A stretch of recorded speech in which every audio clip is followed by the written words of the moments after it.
ይህን ቪዲዮ እስከ መጨረሻው ከተከታተላችሁ ምናልባትም ራሳችሁን ከዘላለም ጸጸት ታድናላችሁ።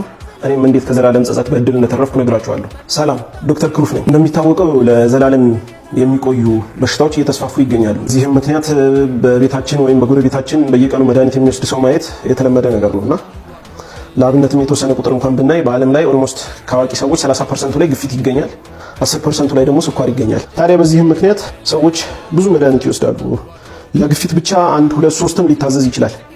ሌሎች በሽታዎች ሲጨማመሩ ደግሞ ብዙ እስከ 10 የሚወስድ ታካሚ ገጥሞኝ ያውቃልና ታዲያ ብዙ ጊዜ በሕክምና ላይ የሚገጥሙኝ ታካሚዎች ብዙ ጊዜ ያልተማሩ ስለነበሩ መድኃኒቶችን የሚለዩት በቀለሙና በሳይዙ ነበርና ብዙ ጊዜ ማምታታት ነገር ይገጥመኝ ነበር። ታዲያ አሁን ግን ምን ገጠመኝ? ፋዘር እስከ ዩኒቨርሲቲ ድረስ የተማረ እንግሊዝኛ ከኔ በላይ የሚያውቅ ነገሮች መረዳት የሚችል ስለነበርና ሕክምናውን በአግባቡ ስለሚከታተል ብዙ ጊዜ እኔ አልከታተለውም ነበር እና ቀን በቀን ለስኳር አንድ ለግፊት አንድ መድኃኒት ይወስዳል።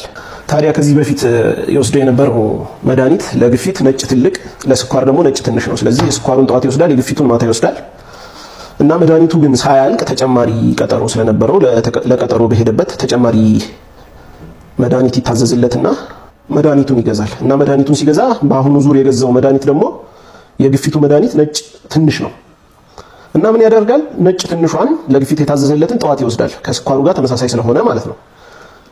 ከዚህ በፊት ደግሞ የነበረውን ነጭ ትልቅ የግፊት መድኃኒት ደግሞ ማታ ይወስዳል። በሱ ቤት ጠዋት የስኳሩን ማታ የግፊቱን እየወሰደ ነው እና አንድ ቀን በአጋጣሚ ከረጅም ጊዜ እንደዚህ ከወሰደ በኋላ በአጋጣሚ